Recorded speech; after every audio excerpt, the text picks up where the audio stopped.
Bonjour et bienvenue sur la chaîne du chasseur d'étoiles de midi, chaîne de réflexion et d'humour sur les 12 coups de midi. Jean-Luc Reichmann, il a une particularité qui déplaît à certains, j'en parlerai dans une autre vidéo, le maître de midi 122 418 €. Donc, comme je l'ai dit, il a pas beaucoup d'argent dans sa cagnotte. C'est-à-dire que vous retirez la vitrine, il a pas beaucoup de sous-sous. Donc, il était venu avec sa chérie, qui a un petit air Elvis Presley un peu, je trouve. Au coup d'envoi, la première question, que l'émission de TF1 était le pays des monstres gentils. Donc, bien sûr, c'était l'île aux enfants. Donc, ensuite, nous avions Andrea qui était venue avec sa jolie maman. Alors, ce que j'aime bien, c'est qu'il y a écrit la mère. Pourquoi on n'écrit pas la maman d'Andrea? Bon. Et il y avait le papa qui était derrière. Bon. Alors, d'après 13 scientifiques de pays différents, de quelle couleur faut-il s'habiller pour être heureux? Eh bien, il faut s'habiller en bleu jean. Ensuite, vous aviez Benjamin, qui était un peu flou, bien fait pour lui, il n'avait pas qu'à bouger tout le temps. C'est vrai que quand ils arrivent, les candidats, ils n'arrêtent pas de bouger, donc après, quand je les prends, voilà, c'est flou. Il était venu avec Hélène, c'est la femme de Benjamin. La question qui a inspiré l'inventeur du bracelet électronique, eh bien, c'était Spider-Man. Et donc, c'est un juge qui a vu ça, et puis là, voilà, il a créé le bracelet électronique. Voilà. Bon. Ensuite, vous aviez la star de la matinée, donc c'était Philippe qui vit dans un mobil-home. Voilà, donc il a décidé ouais, moi j'ai trouvé ça super cool. Donc il était venu avec ses amis derrière, ce qui fait partie d'un groupe de hard rock. Donc voilà. Non, et très sympatoche, donc il était venu, qui avait sa femme et un ami derrière. Sa question, qu'est-ce qu'un adepte du Kamakeri aime particulièrement? Alors moi j'en connais pas personnellement, mais c'était les coups dans les parties. Bon, je sais pas pourquoi, mais surtout qu'il y a pas très longtemps, il y a un joueur de foot qu'on a pris un coup dans les parties et à qui on a retiré une boule. Et je pense pas que il aimait les Tamakeri. Ensuite, pour le maître de midi, quelle série se déroule largement à l'Institut Auguste Armand? Il savait pas trop, donc c'était Ici tout commence. Pour Andrea, quelle était la motivation secrète du producteur de Jacques Dutronc quand celui-ci a lancé la carrière du chanteur en 66? Eh bien, c'était pour énerver Antoine. Ensuite, pour quelle raison les pandas, ont-ils un pelage noir et blanc? Ça semblait évident. Parce qu'il y a eu une question il n'y a pas très longtemps avec les zèbres. Parce que les zèbres, c'était pour faire peur, je sais plus à qui. Donc là, c'était pour se camoufler. Donc sur cette question, il est passé au rouge. Qui dit rouge dit duel. Il a pris le fifi en duel, voilà, qui est tombé sur une question de bébé. Qu'est-ce qui s'ébroue ou se cabre? Bon, comme il a dit, un orage ne peut pas se cabrer, ni un navire, ni un soldat, c'était le cheval. À part Francis, je ne connais pas de personnes qui peuvent se cabreler. Ensuite, par rapport au coup par coup, quel animal vit la nuit? La mauvaise réponse était le monarque, qui était un petit papa, un petit pipi, un petit papillon. Ensuite, quel animateur télé est correctement associé au type d'émission qu'il a présenté à ses débuts?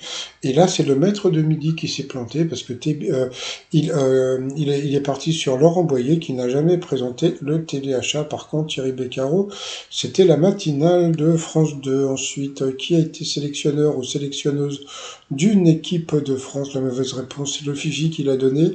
Marinette Pichon n'a jamais été sélectionneuse, donc il est passé à l'orange. Et ensuite, quel auteur est bien associé à un personnage qu'il a créé de toutes pièces? La mauvaise réponse était évidente, c'était Marie Chalet qui a créé Frankenstein et non pas Dracula. Donc sur cette question, eh bien Andrea est passée au rouge. Qui dit rouge dit duel. Elle a pris le Philippe en duel qui est tombé sur une question qui était assez simple. Quelle ville est la dernière à avoir accueilli les Jeux Olympiques? Vous aviez Bilbao, Londres, Nice et Rome. Alors bon, même s'ils ne savaient pas, on sait que c'était Londres, puisque moi, d'après mes souvenirs, on nous avait volé à Paris l'organisation, parce que normalement c'est Paris qui devait gagner, mais il y a comme je sais plus comment il s'appelait, il y avait un mec là qui a fait jouer ses relations et on l'a eu dans l'os, donc voilà. Donc ensuite, eh bien le Philippe et le Nicolas se sont retrouvés pour le coup fatal. Et là, qu'est-ce qu'ils ont fait? Ils ont envoyé de la pub. Allez, c'est parti pour le coup fatal. Bon, déjà, Philippe a souhaité bonne chance au maître de midi. Vous voyez, ça change quand même. Moi, vous voyez, depuis que Nicolas est maître de midi, vous voyez, il n'y a pas de critique envers le maître de midi. Pourquoi? Parce que voilà, donc il y a du fair play. Donc je suis désolé auprès de Stéphane et de sa famille, mais bon, voilà quoi. Il y a des choses qu'on fait et des choses qu'on ne fait pas. Allez, c'est parti pour les questions. Quel mollusque bivalve est la reine d'Oléron? Donc bien sûr, c'était la crevette. Non, je déconne, c'est les huîtres, oh, d'Oléron, les marraines. Ensuite, quel animal est Placide, le compagnon de Museau le renard? Il est parti sur un chien, c'était un nounours, donc il a perdu. Quoi, il a perdu? Après, toujours pour Philippe, quelle pâte alimentaire désigne une personne niaise? C'était la nouille, il a trouvé. Vers quelle planète Arnold Schwarzenegger décolle-t-il dans le film Total Recall? Donc c'était sur Mars. Pour Philippe, dans quel genre littéraire s'est illustrée Madame de Sévigny? Alors là, bon, moi j'aurais dit des trucs un peu niais. Eux, ils sont partis sur des bouquins épistolaires. Ah bon? Bah, épistolaires. Bon. Ensuite, quel gymnastique nécessite un juste au corps, mais aussi corde, ruban, cerceau, ballon et massue. Donc il est parti sur quoi? Il est parti sur la gymnastique rythmique, je sais plus quoi, donc ils ont accepté quand même. Ensuite, bon, on a pu voir qu'il était sympa. Il avait un petit air un peu à Renault. Il ressemblait un peu à Renault, mais chauve. Quel médecin est spécialiste des oreilles, du nez et de la gorge? Donc le maître de midi est parti sur l'otorhinolaryngologiste. Donc comme dit John Kretschmann, il aurait pu dire L'Oréal. Quel droit dont dispose l'État lui permet d'acquérir une œuvre d'art avant tout le monde? Donc c'était le droit de péremption, ça franchement, d'avoir trouvé ce truc, là, bravo à Philippe. De quel pays la Nouvelle-Écosse était une province? Donc c'était le Canada. Comme on sait, donc encore une question de géographie pour le maître de midi, qui est fort en géographie. Ensuite, du temps des Romains, quelle ville française actuelle s'appelait Vesentio? Vous voyez, ça c'est pas le genre de question qu'on pose au maître de midi.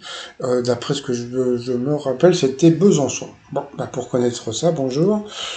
Quel sigle inscrit sur une portée musicale indique qu'il faut hausser d'un demi-ton la note qui précède? Je sais plus, je crois que c'était la dièse ou je sais pas quoi. Donc bon, il l'a pas trouvé, pourtant il est musicien, mais bon, il y a beaucoup de musiciens qui jouent sans connaître le solfège. Quelle pantoufle évoque par son nom une habitante du département 16, donc la Charentaise? Il n'a pas trouvé. Sur quelle partie du corps humain peut se développer un goitre? Dans le cou. Ensuite, qui est l'auteur de la série de comic books The Walking Dead? Il n'a pas trouvé. C'est vrai que la question était assez dure. Que portez-vous quand vous avez une toquante au poignet? Une montre. Quelle actrice est mariée au réalisateur Manuel Herrero? Comment veux-tu connaître cette réponse? Oui, la réponse à cette question. Donc c'était une question pour Philippe. Hein, donc c'était Karim Viard. Voilà, encore toujours des questions difficiles pour les candidats. Ça change pas. Quel haut fonctionnaire pouvez-vous dévorer dans une pâtisserie? Il est parti sur un financier. C'était juste un diplomate, mais bon, c'est pas grave. De toute façon, comme on peut voir, le maître du midi, il lui restait 31 secondes. Donc voilà, on dit merci qui? On dit merci la production. Mais bon, c'est vrai que Philippe était super sympa. Comme on a pu le voir, il a été super cool. Et le maître de midi aussi. Donc, vous voyez, quand c'est cool, vous voyez, regardez, je m'énerve pas. Je critique personne, vous voyez, à part Jean-Luc Reichmann. Mais bon, ça c'est normal. Allez, ensuite, par rapport au coup de maître, selon l'expression, de quoi se prend-on les pieds quand on se trompe? Donc, bien sûr, le tapis. Après, on a eu droit à la question du petit gamin qui est trop mignon. Qu'est-ce qui tire les wagons d'un train? Donc, bien sûr, c'était la locomotive. On a pu voir le petit train-train. Au rugby, quel nom est donné au numéro 1 et 3, donc les piliers? Donc voilà, c'était même le mec qui connaît pas, donc bon, quand tu vois la réponse en dessous, hein, tu connais que le pilier. Ensuite, comment s'appelle la partie au centre de la fleur qui se transforme ensuite en fruit? Ça aussi, c'était facile, c'était la pistille, c'était à droite. Qui chantait en 78 J'aimerais être un oiseau, je suis mal dans ma peau? Donc bien sûr, c'était Daniel Balavoine, donc ils lui ont filé 5000 balles. Bah, c'est pour parce que comme ça fait 2 jours qu'il donnait pas l'étoile mystérieuse, hein, bon, ils lui ont filé. C'est ça qui me fait rire, c'est qu'en fin de compte, ça change rien. C'est-à-dire que bon, il a des questions faciles, voilà, il gagne 10 000 balles, donc ça lui fait 5000 balles. Mais ça, c'est pas une critique, hein, c'est le jeu. Et puis, bah, ça lui permet de dire qu'il est dans l'étoile mystérieuse. Et je vous l'avais dit là, il y a pas longtemps, je vous avais dit, comme il avait sorti, comment dire, Jacques Dutronc, je suis sûr qu'il va sortir Charlebois. Et ben qu'est-ce qu'il a dit? Il a dit Charlebois. Donc voilà, qu'est-ce qu'il y a comme nom, je sais plus. Alors vous avez aussi l'être, le rose. Un seul être et vous manque et tout est peuplier, comme dirait l'autre. Bon, bah sinon, bah par rapport, bon, comme je vous ai dit, hein, donc j'ai eu un message de Ginette, hein, ben, donc il semblerait que le maître de midi va se faire éliminer le 7, donc le 7 c'est mardi prochain. Donc, eh bien, profitez encore du Nicolas parce que bientôt il sera plus là. Allez, je vous souhaite une bonne journée, bye bye.